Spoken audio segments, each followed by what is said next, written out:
ಶ್ರೀ ಗುರುಭ್ಯೋ ನಮಃ. ಇಂದು 36ನೆಯ ಕಗ್ಗ ಮತ್ತು ಅದರ ತಾತ್ಪರ್ಯವನ್ನು ತಿಳಿಯೋಣ.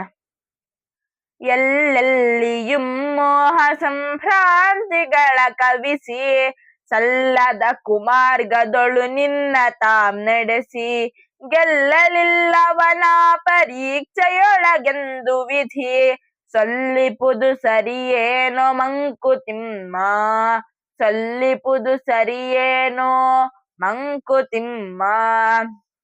ಇದರ ಅರ್ಥ ಹೀಗಿದೆ. ಸಂಸ್ಕೃತದಲ್ಲಿ ಒಂದು ವಾಕ್ಯ ಇದೆ. ಅದೇನಂದ್ರೆ, ತೃಣಮಪಿ ನ ಚಲತಿ ತೇನ ವಿನ.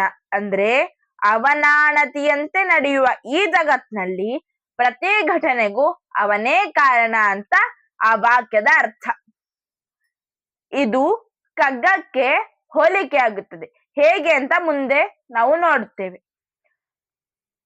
ನಮ್ಮೊಳಗೆ ಇರದ ಭ್ರಮೆಗಳನ್ನು ಹುಟ್ಟಿಸಿ ಜಗದ ವ್ಯಾಪಾರಗಳ ಬಗ್ಗೆ ನಾವು ಆಕರ್ಷಿತರಾಗುವಂತೆ ಮಾಡಿ, ಅಬದ್ಧವಾದ ಹಾದಿಯಲ್ಲಿ ಮುನ್ನಡೆಸಿ, ಕಡೆಗೆ ನಾನಿಟ್ಟ ಪರೀಕ್ಷೆಯಲ್ಲಿ ಈ ಮನುಷ್ಯ ಗೆಲ್ಲಲಿಲ್ಲ ಎಂದು ವಿಧಿ ಉದ್ಗರಿಸಿದರೆ ಅದು ಸರಿಯಲ್ಲ ಅನ್ನುತ್ತದೆ ಕಗ್ಗ. ಜನಸಾಮಾನ್ಯರಿಗೆ ತಾವು ಮಾಡುವ ಕೆಲಸದ ಬಗ್ಗೆ ಅಹಮಿಕೆ ಇದೆ. ನಾವು ಯಾರನ್ನು ಮಾತನಾಡಿಸಿದರೂ ಅವರು ತಾನು ಮಾಡುತ್ತಿರುವುದೇ ಸರಿ ಎಂದು ವಾದಿಸ್ತಾರೆ. ಅದು ಮತ್ತೊಂದು ಹಂತದಲ್ಲಿ ಬುದ್ಧಿವಂತರನ್ನು ಅಥವಾ ಜಗತ್ತಿಗೆ ಮಾತ್ರ ಜಾಣತನ ತೋರಿಸುವವರನ್ನು ಒಳಗೊಳ್ಳುತ್ತದೆ. ಅನಂತರದಲ್ಲಿ ಅವರು ಜಗತ್ತಿನ ರಹಸ್ಯಗಳೆಲ್ಲವೂ ನನಗೆ ಗೊತ್ತು ಎಂದು ಹೇಳಿ, ನಾನು ಹೇಳುವುದು ಮಾತ್ರ ಸತ್ಯ, ಮಿಕ್ಕವೆಲ್ಲವೂ ಮಿಥ್ಯ ಅಂದ್ರೆ ಅಸತ್ಯವೆಂದು ಸಾರ್ತಾರೆ. ಅವರ ಹಿಂದೆ ಒಂದೇ ಮಾಗಧರ ಪಡೆ ತಯಾರಾಗುತ್ತದೆ. ಕೇವಲ ಹೇಳಿಕೆಗಳನ್ನು ಸತ್ಯವೆಂದು ತೋರಿಸಲು ಹೊರಟ ಅನೇಕರು ನಗೆಪಾಟಲಿಗೆ ಈಡಾಗ್ತಾರೆ. ತಮ್ಮ ವಾದ ಸರಿಯಲ್ಲವೆಂದು ತೋರಿದ ಮರುಕ್ಷಣವೇ ನಾನೇನು ಮಾಡಿಲ್ಲ, ಎಲ್ಲಕ್ಕೂ ಕಾರಣ ದೈವವೇ ಅಂತ ಹೇಳಿಬಿಡ್ತಾರೆ.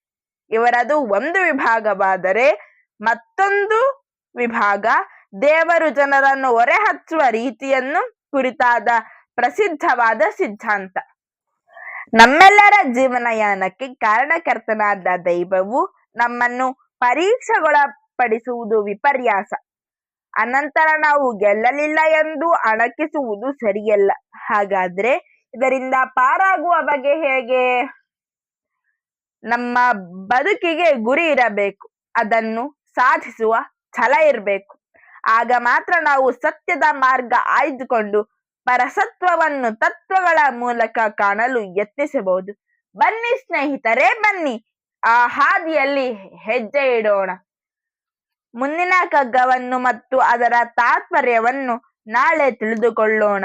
ಸರ್ವೇ ಜನಾಃ ಸುಖಿನೋ ಭವಂತು, ಸಕಲ ಸನ್ಮಂಗಲಾನಿ ಭವಂತು, ಲೋಕಾಃ ಸಮಸ್ತಾಃ ಸುಖಿನೋ ಭವಂತು. ಧನ್ಯವಾದಾಃ.